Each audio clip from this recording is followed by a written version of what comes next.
Shalom, shalom. Greetings to you all in the name of our Lord Jesus Christ, wherever you are. We are blessed. We are blessed to have this beautiful day that the Father has granted us. And like we are learning now, we have to discover that many of the things we are aspiring to achieve, to have, today you can discover something that will change your life forever.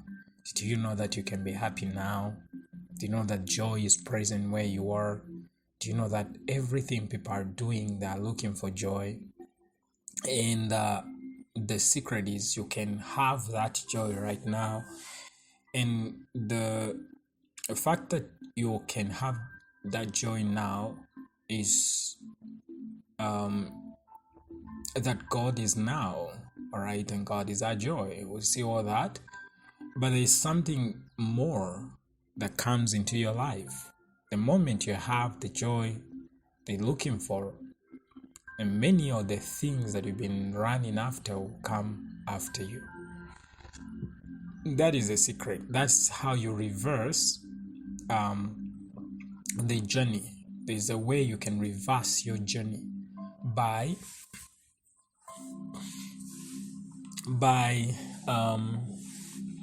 beginning with the end. All right, because the ultimate purpose of many, whether they are aware of it or not, they are looking forward to be happy.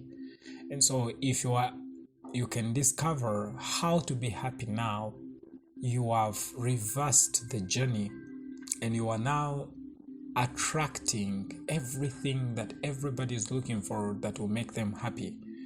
So for you, all those things are attracted by the joy you have, because nobody is supposed to be happy or full of joy without those things in normal circumstances, in this fallen mind.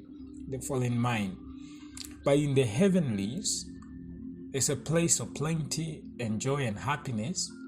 And therefore, if you can experience that joy, heavenly joy, everything that is consistent with heaven have to be there.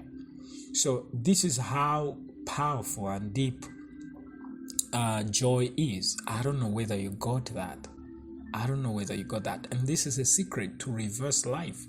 In other words, you begin from the end, and so everything that was supposed to have happened along the way as you journey begins now to run after you. You attract those things because they are meant to be where joy is.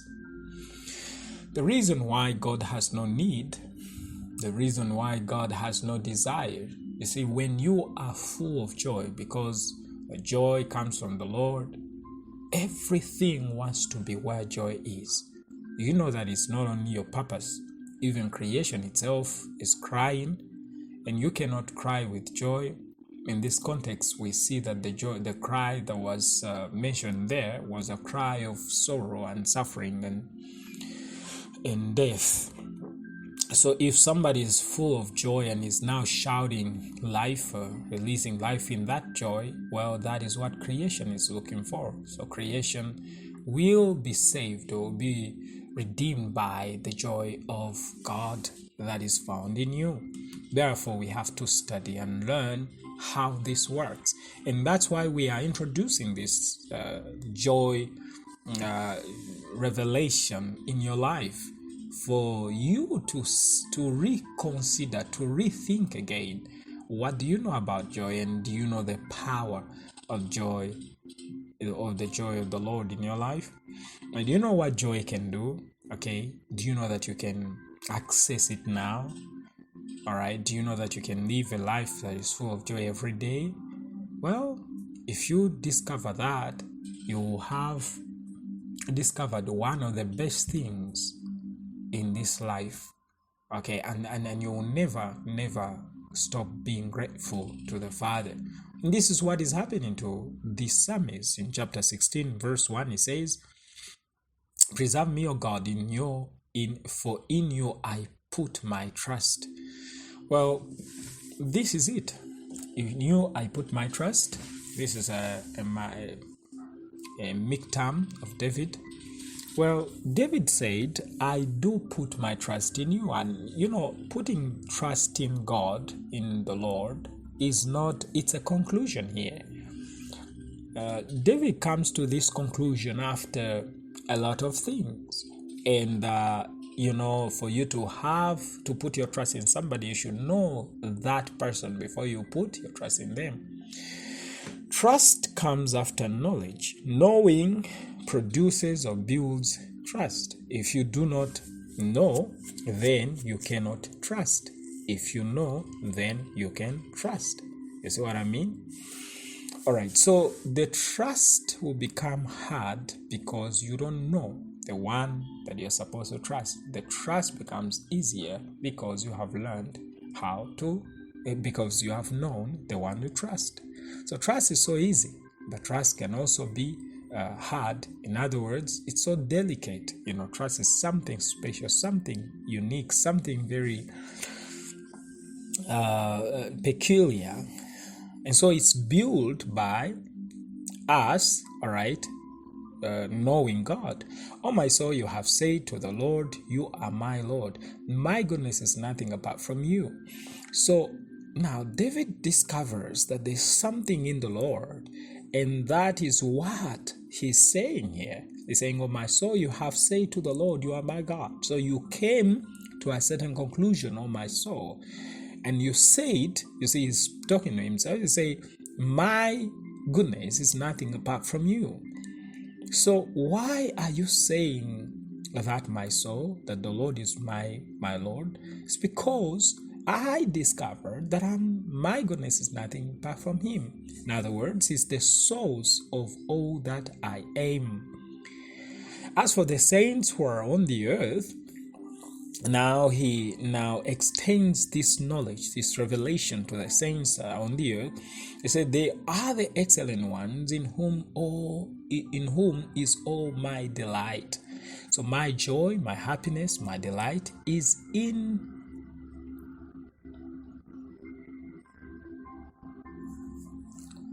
my delight, my joy, my happiness. All right. Delight is joy. A delight into something, the happiness, the joy. In whom all my delight, in whom all my joy, in whom I rejoice, if you want. So we are seeing here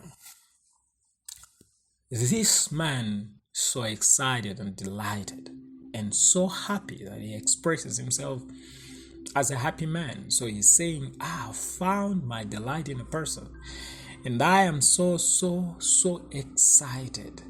Okay. And he says, their sorrows shall be multiplied who hasten after another God. He says they will never find joy. They will find the opposite of joy, which is sorrow. So he says, those who are after another God will never find what they are looking for in those gods, because you can't find those things in those in gods, in fake gods, if you want. You can only find it in the true God. All right. So the thing here is saying, I saw people who are looking after, and when he says after another God, is anything that you choose to make God. Now, who is supposed to be God? God is self-sufficient. God is the source of all things. God is the omnipotent, omnipresent, omniscient, the one you think is above all things. Now, the things which people run after many times, they are not that powerful as they think. But whatever you consider as your rescuer, your last hope, your refuge, the place which you run to, when you have trouble, when you want to have a certain solutions. I mean, what comes first in your mind? What do you run to? What comes in your mind when you need an answer, solution? What comes first? It says, you find that people have made things God, people have made money or people or thing or circumstances or even places God. They have replaced God with these fake gods. So he's talking about God in this broader way. You can understand that he's talking about anything that you consider, high, and it's so highly esteemed beyond measure. And that is wrong, because it says there's only one God in whom I delight, or is my delight. So he says there's a place where you find that delight. There's a place where you find that joy. There's a place where you find that fullness. There's a place where you find that happiness. There's a place where you find that completeness and fulfillment and fullness. It is in God. But what people have done, they have made some gods, all right, they are God. And he says, you know what happens is the contrary. Instead of you resting, finding the joy that you're looking for, he says their sorrows shall be multiplied. Even the little sorrow you have, he says it will be multiplied, because those things are not meant, or they are not supposed, they have no capacity or power to stop, to give you joy that you're looking for. It can give you that joy. It can't. They don't have power. They don't have the capacity. They don't have nothing. So this is what he's talking about. If we are studying carefully here, we'll find that many people have found a wrong place. Now, this God can be represented by a certain place where you're looking for joy, probably job, probably family, probably a home, probably a husband, a wife, or whatever, a friend. I'm telling you, it says if you are running after the wrong thing, the wrong person, the wrong environment, the wrong things, you have made them God, your sorrow will multiply. You will not find that satisfaction that you're looking for, because they are not supposed to be there. The light, joy, happiness is only found in God. This is what he's teaching us. And that's where the source of joy and happiness is found. The rest is a lie. You cannot be fulfilled, you cannot be happy except in him, in God. You see? So he says their sorrows shall be multiplied. Could it be that the sorrows of many people multiply in their lives because they are looking for fake God? Could it be that this is the sign that whatever you are calling God is not helping you, because your sorrows would have vanished? Because in him you would have found delight or joy or happiness. If you haven't found it, then consider or question that God you are after, or what is now standing before you as a God. You see, very important. You want to have joy now, you can have it now if you look into what you consider to be God, the true God, the source of joy. Shalom, shalom.